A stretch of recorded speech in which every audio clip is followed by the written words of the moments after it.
That was actually pretty good. That was really good. We're learning. Yeah, thank you, Joe. Thank you. Tough study. We have an extra special treat. We have a guest today. We have Ashley Siler.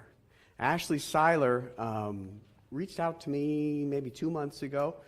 We played phone tag for quite a while. She resides down in the Cincinnati area.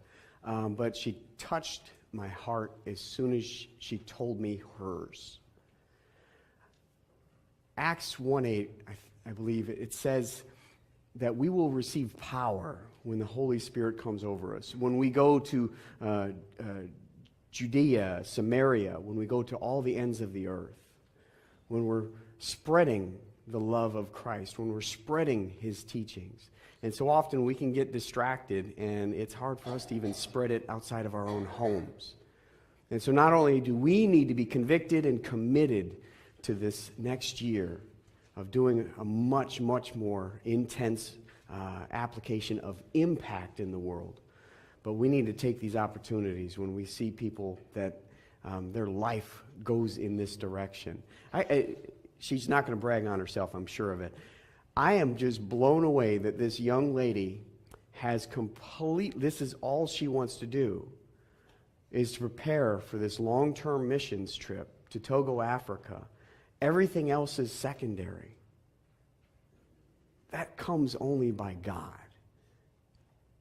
Ashley, if you'd come up. Everybody, give a warm welcome.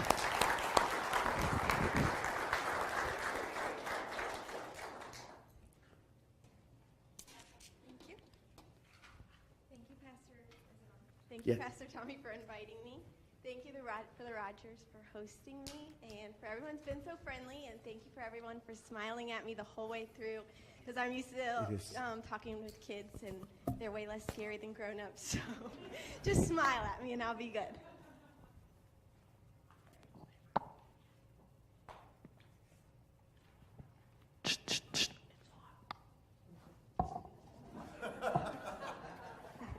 Okay, thank you. Well, I'm just going to tell you a little bit about myself.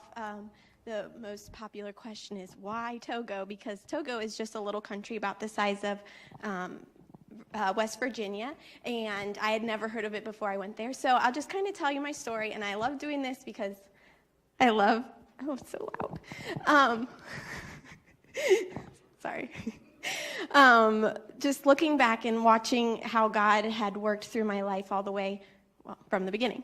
And so I grew up in church, and when I was in high school, I surrendered to missions, and I went to college and studied elementary education. And when I was there, some friends and I were praying about taking a missions trip to Africa. And so I went to a small Christian college, and some missionaries to Togo came to chapel, and so we're like, hey, this is our chance. And so we went up and introduced ourselves, and they ended up inviting us over to Togo. So the first time I went over to Togo, I got to go with my two best friends, and the missionaries had actually just landed about 4 to 6 weeks before we got there. So it was like the very beginning of ministry, and we did a lot of helping them settle into their home and painting and unpacking. And then, of course, my favorite part was when we got to go and play with the little kiddos. And I just loved, even though we couldn't speak the same language, just being able to love on them and being able to connect with them in that way. And when I was there, they just had a few believers meeting in their front yard for church. And so, fast forward, I ended up teaching for 4 years, and every year at contract time, I was like, okay, God, I'm ready. Can I be done with this? But each year, he said, no, keep on teaching. And so I did that. And so my last year of teaching, I was actually looking at going to teach some missionary kids in Togo. And the missionary and my missions pastor in Jacksonville knew that wasn't really my heart. And so they're like, well, why don't you come back and visit us and see how the ministry has grown, and if maybe you could have a part in that. And so in 2014, I went over there for 2 months, just me. Well, they were there, but, it was so awesome to see the difference. So they bought property, they had a church building, and then of course my favorite part was all of the people, and about 50% of the church is made up of kids, so I loved that. But where I'll be working in Anejo, it's the birthplace of voodoo, and so there's a lot of spiritual oppression there. And when they get freedom from that bondage of spiritual oppression and they come in contact with Christ, they can't keep it to themselves. Their first thing is, how do I tell everybody I know? And so you look in the congregation and you see, this person reached this person, who reached this person, and just they're just so excited to share the good news with the people around them. And so that was really exciting to see that. And there were 2 stories. I was really praying during my time there, Lord, I want to do what you want me to do. I don't want to just do it because I'm ready. Well, I think I'm ready. So there were 2 stories that really impacted me while I was there. And the first, I was actually in the northern part of the country visiting a friend from college. And so we were walking along the dirt road there with her friend, and our friend said, there's a man in our community whose wife left him with their 2 oldest children, and so he went into the village and he bought himself a child bride. And so there are 2 young girls here living in our community now because they sent her twin sister with her to help her to adjust to her new life. And you hear about that stuff, but when it was like right in front of me, I was speechless, really. I didn't know what to say. And the next day, I actually got to meet that little girl. And we went to her house. We were actually looking for her sister-in-law. And she came to the door with a broom in her hand, little raggedy dress, just a skinny little girl. And she said her sister-in-law was helping another family. And she wouldn't say much more than that. And as we walked away, my heart just broke for her. Like, someone needs to tell her that she's not an object, that she is loved and that she is valued. And so God really just showed me the need that for the gospel there in Togo. And I know it's all over the world, but he really just broke my heart for the people there. And really a lot of the kids, they might not experience such extreme circumstances as that, but a lot of them are treated as objects. They're the field worker, or they're just viewed as objects by their parents. And so God showed me the need. And then there was another family I got to meet, and here's Togo. If you go to the next slide, it'll show the family maybe. Yes. That's 5 of the kids, and then they've had 1 more since then. But little Valerie, she's the little girl with the pink. When she was about 3, she fell asleep at the midweek kids service. And so Nako, one of the workers, just scooped her up and carried her just a couple minutes. It was amazing because we drove from there to there, and it was nothing. But she scooped her up and picked her and took her home, and her mother, Louise, was just like, why would you carry her home? Why didn't you just wake her up and, shoo her on her way? And so Nako was able to share Jesus with Louise, and eventually Louise and her husband Simone became believers. They now have all of their kiddos in church. But one Sunday morning, with his whole family watching and their new church family watching, Simone brought out each of the family idols and burnt them before he went down to be baptized. And so I knew the need, and then I saw the impact that you can have in children's ministry. Just by loving little Valerie, this family now is faithful in church. And another story I love about Valerie and Pelajui, which is her older brother right there, is they somehow each got the equivalent of a nickel, and they didn't go spend it on candy, like a normal kid. They went and bought a broom, and they brought it to the kids service, and they swept it up so it would be nice for all of the other kids when they came that day. And so it's just really cool to see the life change that's happening there. And so really why I'm going is because God led me there, and he is working in mighty ways. And so I'm going to share with you some of the stories of life change, because that's what gets my heart beating, and that's what really makes me excited to get over there. And so right here is Malolo, and he's the one on your right. And Malolo was the son of a witch doctor and the grandson of a sorceress. And he was actually orphaned, and his family used him as free labor, and his extended family. And when school came around, he was ready to go to school, but they're like, oh no, we don't have the $20. And so he ended up working for them. And so he got really behind in his education. And if you see him here, Malolo, this is typical Malolo. He's always got a smile on his face. And so when I heard what he was like before he became a Christian, I was like, this cannot be the same person. And it's not. He's a new creature in Christ. But so he came to one of the sports outreaches, and they said he walked up and he was acting like a punk, and but if he trusted Christ and he wanted to become a pastor. And the missionary over there, JJ, said, are you sure you want to become a pastor? And he said, yes, my father pointed people to the darkness for so many years, and I want to use my life to point people to the light.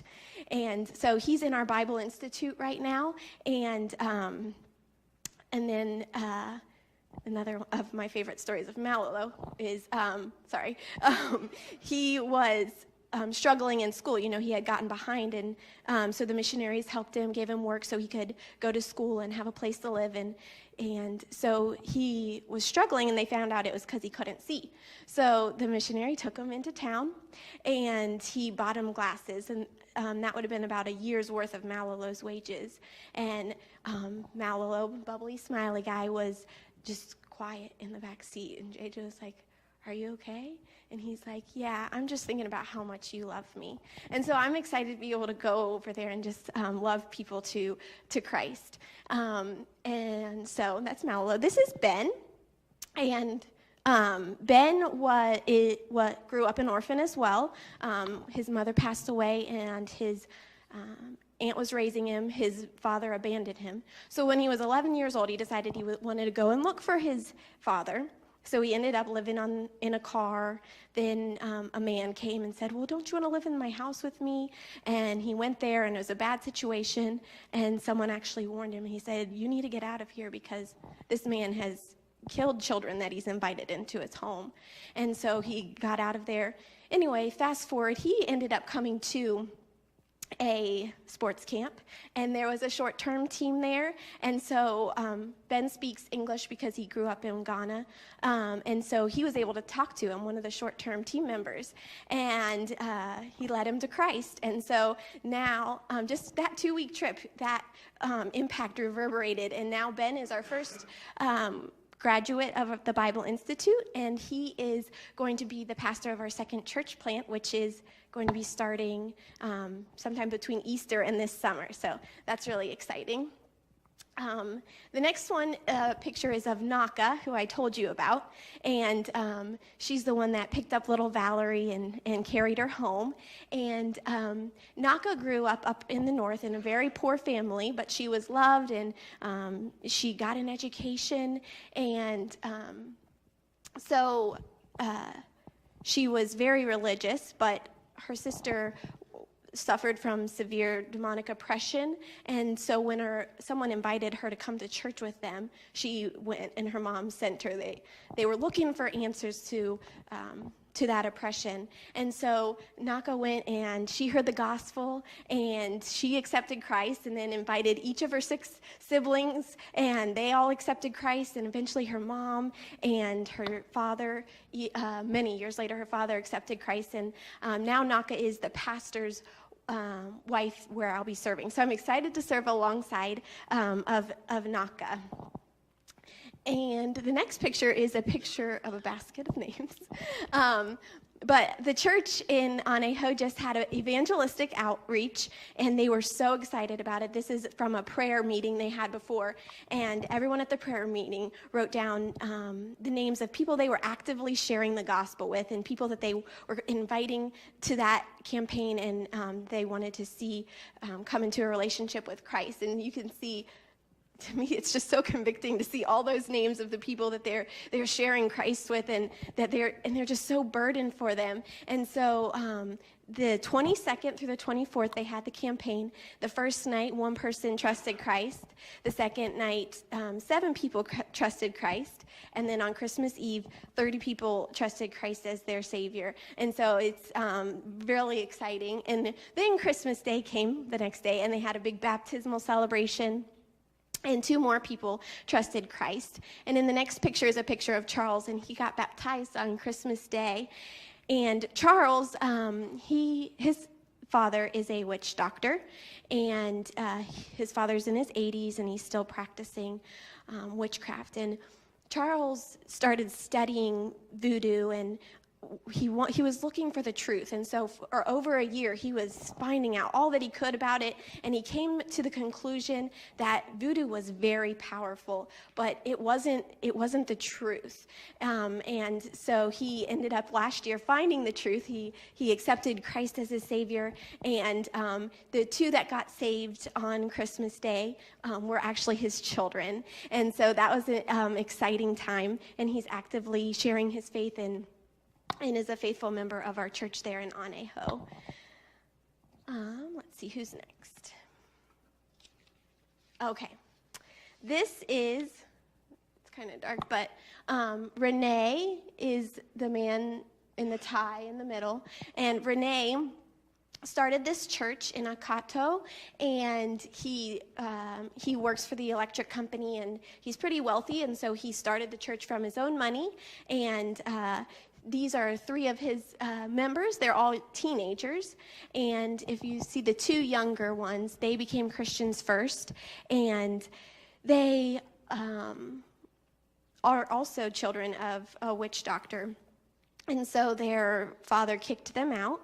And so the girl, she went to her aunt's in Ghana and asked if she could live there with her. And her aunt said, sure, you can come live with me and get your education. And so she lives in Ghana now, and then she crosses the border through the brush to get to church every Sunday morning. And then her brother, he actually lives on the backside of the church in a bamboo room, and he doesn't have electricity. He doesn't have a bathroom. He has to go to the neighbors to be able to get soap and water just to wash up, and he walks miles just to get to the road to go to school. And so they sacrificed a lot because of their relationship with Christ, and they willingly and joyfully sacrificed that. And because of that, their older sister, she wanted to know what was going on, and she also became a believer and now has been kicked out. But in their father's house, they would be living really well for a Togolese. They would have their own room. They would have the electricity. They would have water and soap. And but they sacrificed more than many of us could ever even understand, just because they love the gospel. And so I'm excited to go over and be able to disciple and to pour into people like this, because I know that these people are going to lead many more to Christ. Just their sacrifice alone is a testimony of their love for him. And the next girl right here in the blue to the right of me, she also goes to Renee's church. And she actually, before Renee started the church, he would go and do evangelistic outreaches, and her little brother was paralyzed. And so while he was evangelizing, he prayed for this little boy to be healed. And 3 days later, her little brother got up and started walking around. And so she started, hey, this has got to be legit. And so she started going to the church and attending there in Akato, but then ended up having to move in with her older sister in a different village. But her sister would not let her go to church. She was abusive, and she didn't like that she was going to church. And so she called Renee, and Renee came over, and the sister, gave him a talk and told him how he shouldn't be basically evangelizing and things like that. And eventually she pestered her sister so much that she's like, okay, you can go live with our grandma in Nakato. And so now Renee is there and she's attending church. And so at such a young age, about 12 to 14 years old, she made her faith her own. And so I'm excited to work with girls like her as well. And then, okay, this is Genevieve. This is her son Samuel, and her husband Kofi is a pastor. And these people, their lives are so convicting to me too. They're like the New Testament believers that you think about. They are just so generous. When we went up there, they live about 3 hours away, and we went up there, and they fed us, and they brought us Cokes, and the missionary was like, this is like if someone in America came to visit you, you'd take them to Ruth Chris. Like, you are giving your very best, and I don't take my visitors to Ruth Chris. But she and her husband are just so generous. And Genevieve and Kofi actually took in a young boy, and his mother was mentally unstable. And the last time the missionary was up there, he asked her, he said, where's Enoch? And she said, he went back to be with his mother, as she got teary-eyed. And he said, was his mother excited? And she said, oh, yes. It was like she found a treasure. It was like she found the most precious thing she ever had. And she was sincerely happy for this mother, even though she had raised her, Enoch, as her own. She taught him everything she knows. She loved him when no one else wanted to love him. And she'll still be an aunt in his life and still be preaching the gospel into his life. I have a lot to learn from the Togolese, so I'm excited to be able to go and serve there. And next, I'm just going to share my video, which talks a little bit more about Togo and a little bit more about the ministry that I'll be doing over there.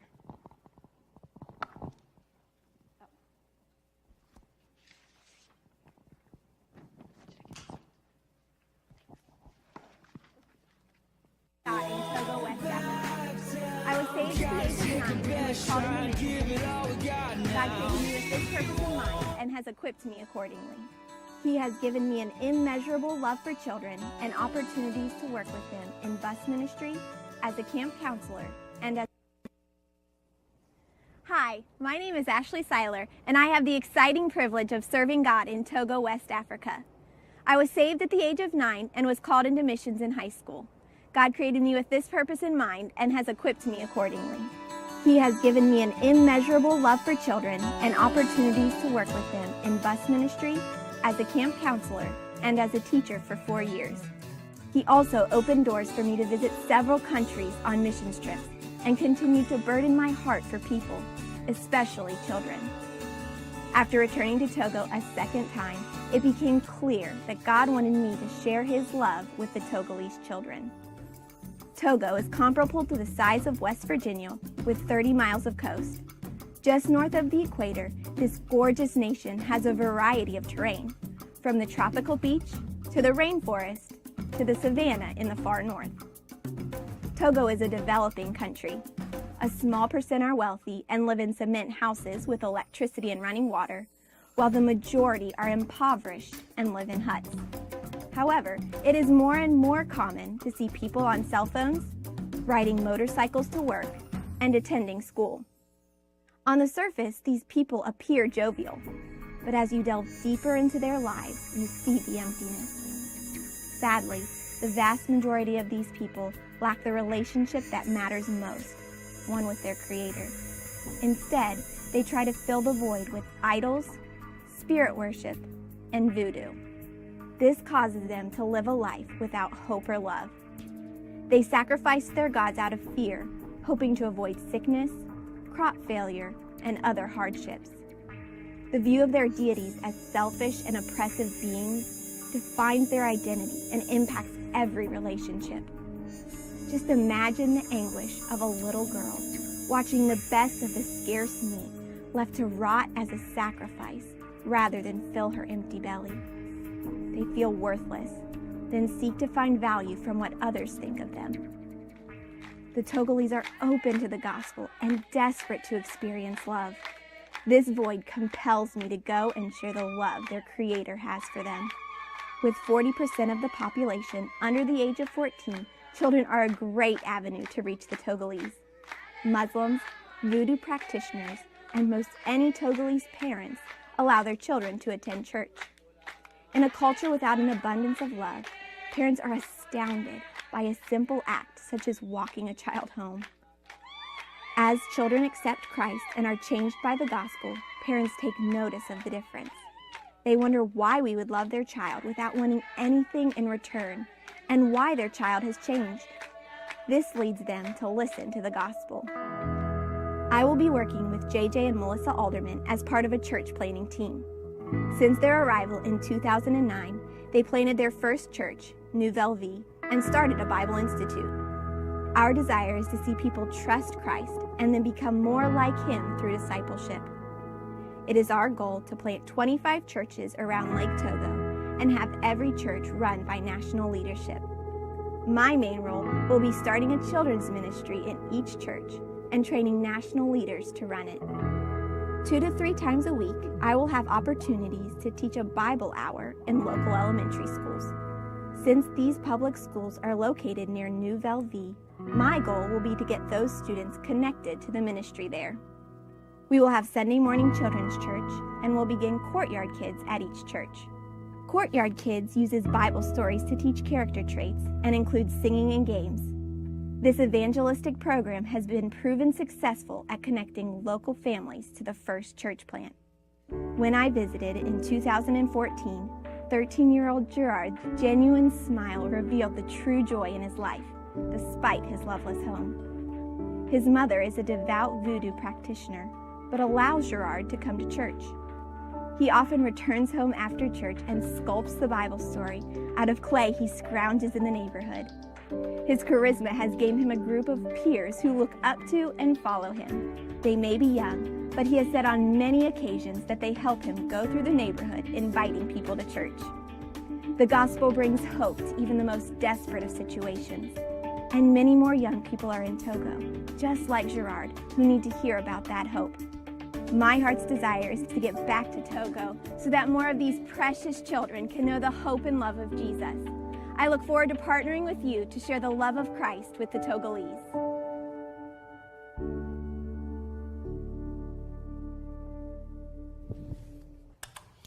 Thank you so much, Ashley, for coming, driving all this way. If we didn't say, she drove up from Cincinnati to share this with us.